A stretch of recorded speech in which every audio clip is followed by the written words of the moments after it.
क्या आप भी बनारस हिंदू यूनिवर्सिटी BHU में एडमिशन का सपना देख रहे हैं, लेकिन ये COET का एग्ज़ाम, कट ऑफ और प्रिपरेशन आपको कंफ्यूज कर रहा है? तो इस वीडियो में हम BHU में UG एडमिशन के पूरे प्रोसेस के बारे में डिस्कस करेंगे। अब अगर आपने अभी तक हमारा चैनल कॉलेज से का सब्सक्राइब नहीं किया है तो सब्सक्राइब करके बेल आइकन को प्रेस कर लीजिए, क्योंकि आगे और भी यूज़फुल वीडियोस आने वाले हैं। सबसे पहले बात करें अगर BHU यूनिवर्सिटी के बारे में, तो देखो बनारस हिंदू यूनिवर्सिटी भारत के टॉप सेंट्रल यूनिवर्सिटीज़ में से एक है, जहां UG कोर्सेज जैसे BA, BSc, BCom, BBA, BCA etcetera में एडमिशन COET UG के थ्रू होता है। COET क्या है? कॉमन यूनिवर्सिटी एंट्रेंस टेस्ट, जो कि NTA द्वारा कंडक्ट किया जाता है, और BHU में एडमिशन के लिए COET स्कोर कंपल्सरी है। प्रोसेस की बात करें तो देखो, सबसे पहले आपको COET UG के लिए रजिस्ट्रेशन करना होता है, एप्लीकेशन फॉर्म फिल करना होता है, जो आप COET की ऑफिशियल वेबसाइट से फिल करते हो।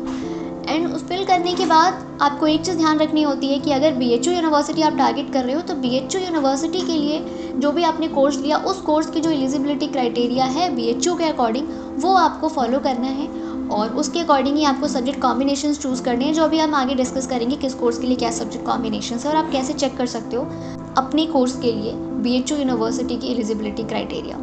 अभी अगर हम नेक्स्ट स्टेप की बात करें, आपने एप्लीकेशन फॉर्म फिल कर दिया, आप एग्ज़ाम देने जाते हो। एग्ज़ाम के बाद आपका जब COET का रिजल्ट आता है, उसके बाद आपको BHU की ऑफिशियल वेबसाइट पर काउंसलिंग प्रोसेस के लिए रजिस्ट्रेशन करना होता है, जो कि मिनिमम चार्ज लगता है 200 to 300। एंड देन आपको आपके COET स्कोर के बेस पे आपको सीट अलॉट होती है। BHU में ना टोटल 7 कॉलेजेस हैं, कि कॉलेज के अंदर आपको सीट अलॉट होती है। उन 7 कॉलेजेस में से अलग अलग कॉलेज का अलग अलग कट ऑफ जाता है। तो आप जिस कोर्स में आपने अप्लाई किया है और जिस कॉलेज के लिए आपका स्कोर जो है वो सूट कर रहा है, आपको उस कॉलेज से इनवाइट आता है, और फिर आप उसमें जाके अपनी काउंसलिंग प्रोसेस जो है कंप्लीट करते हो और एडमिशन कन्फर्म करते हो।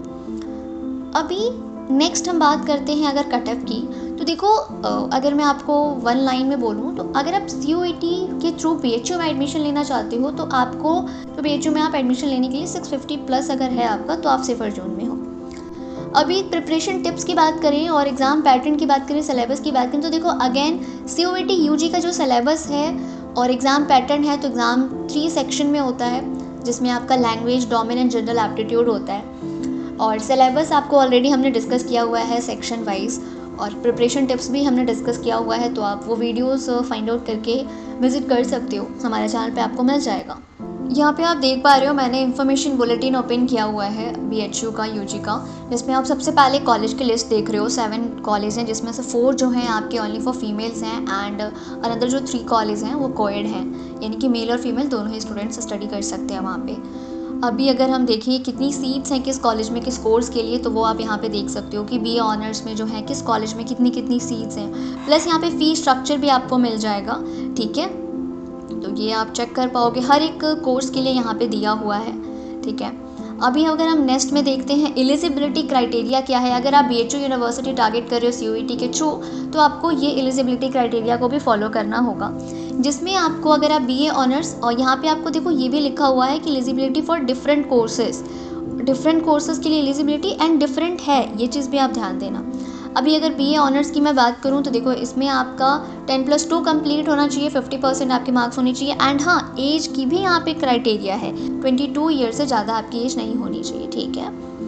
अभी यहाँ पे आपको अलॉटमेंट्स आप देख सकते हो, ठीक है, किस तरीके से अलॉट होता है आपको सीट, ओके। अभी हम यहाँ पे फिर नेक्स्ट कोर्सेज़ की बात करते हैं, तो सभी कोर्सेज़ के लिए आपको यहाँ पे दिख जाएगा, ठीक है। एलिजिबिलिटी आप एक बार अपना जिस भी कोर्स के लिए अप्लाई कर रहे हो, आप उसको ना एक बार चेक कर लेना, बिकॉज देखो ऐसा होगा कि आप COET का फॉर्म फिल कर दोगे, फॉर्म फिल करने के बाद आप मार्क्स भी बहुत अच्छे लाओगे, स्कोर आप अच्छा करोगे, 600 700 प्लस आपने स्कोर कर लिया, एंड बट आपकी BHU के लिए आपने हाँ चूज़ भी किया है BHU, लेकिन BHU की जो एलिजिबिलिटी क्राइटेरिया है वो आप फॉलो नहीं कर रहे हो। ऐसे में आपके जो भी मार्क्स हैं वो COET के जो भी मार्क्स आपने लाए हैं BHU एक्सेप्ट नहीं करेगी, ठीक है। रिजेक्ट हो जाएगा आपका एप्लीकेशन फॉर्म जब आप रजिस्ट्रेशन के लिए अप्लाई करोगे काउंसलिंग के लिए। अभी हम देखो यहाँ पे ना डिस्कस कर लेते हैं कि सब्जेक्ट कॉम्बिनेशंस आपको क्या चूज़ करना है, जो कि मोस्ट इंपॉर्टेंट है एप्लीकेशन फॉर्म फिल करने के टाइम। फर्स्ट तो आपने एलिजिबिलिटी चेक कर ली, सेकंड आपको सब्जेक्ट कॉम्बिनेशंस ध्यान रखने हैं। कोर्स वाइज है, अगर BA आर्ट्स के लिए देख रहे हो तो लैंग्वेज टेस्ट आपका इंग्लिश, ठीक है, हिंदी ले सकते हो, दोनों में से कोई भी ले सकते हो, और जनरल टेस्ट कंपलसरी है आपका। अगर आप देखो सब्जेक्ट वाइज है यहाँ पे, ठीक है। BLLB के लिए भी है, BFA, BA social sciences, BSc agriculture के लिए कोई भी आप एक सब्जेक्ट टेस्ट में आपको बायोलॉजी, यहाँ पे ना कॉम्बिनेशंस हैं, ये सब्जेक्ट आपको लेना ही लेना है। इसके अलावा क्योंकि आप मैक्सिमम 5 चूज़ कर सकते हो एक बार में, तो आप कोई भी सब्जेक्ट्स लो, कोई प्रॉब्लम नहीं है। बट जो यहाँ पे दिए हुए हैं, अगर BHU के लिए आप अप्लाई कर रहे हो और इस कोर्स के लिए, तो ये सब्जेक्ट कंपलसरी है, ये आपके कॉम्बिनेशन में होना ही होना चाहिए, ठीक है। ये हमने यहाँ पे सब्जेक्ट कॉम्बिनेशन देख लिया। अब ये जो PDF है ना, मैं डिस्क्रिप्शन में डाल दूँगी, आप वहाँ से डाउनलोड करके और इसको चेक कर लीजिएगा सारी चीज़ें अपने कोर्स के अकॉर्डिंग, ठीक है। अभी हमने सीट्स भी देख लिया, फी स्ट्रक्चर भी देख लिया, किस कॉलेज में कितनी है, प्लस हमने सब्जेक्ट कॉम्बिनेशन भी देख लिया, ठीक है। और हाँ, BHU यूनिवर्सिटी में ना रिजर्वेशंस भी प्रोवाइड किए जाते हैं। तो जब आप अभी देखो अप्लाई कर रहे हो, उसके बाद आपका लगभग जून एंडिंग तक रिजल्ट आ जाता है CUET का, एंड फिर जुलाई से आपकी काउंसलिंग से स्टार्ट हो जाएंगी। तो डॉक्यूमेंट जब अपलोड करोगे ना, तो रिजर्वेशंस के लिए जो आपके डॉक्यूमेंट्स होंगे, कास्ट सर्टिफिकेट होगा, वो आप प्रिपेयर करके रखना। वो बनने में लगभग 1 महीने का टाइम लग जाता है, तो आप अभी से अप्लाई करके बनवा लो, ठीक है। तो वो आप अगर बनवा लेते हो तो आपको रिजर्वेशन अगर मिलना है तो वो रिजर्वेशन आपको मिल जाएगा आपके डॉक्यूमेंट्स के साथ, ठीक है। तो ये हमने पूरी डिटेल्स डिस्कस किया BHU के बारे में, अगर आपको BHU में एडमिशन लेना है तो। फर्दर अगर आपको कोई भी क्वेरी है, आप कमेंट सेक्शन में कमेंट कर सकते हो। And okay, all the best, मिलते हैं नेक्स्ट वीडियो में। Till then keep watching, keep learning.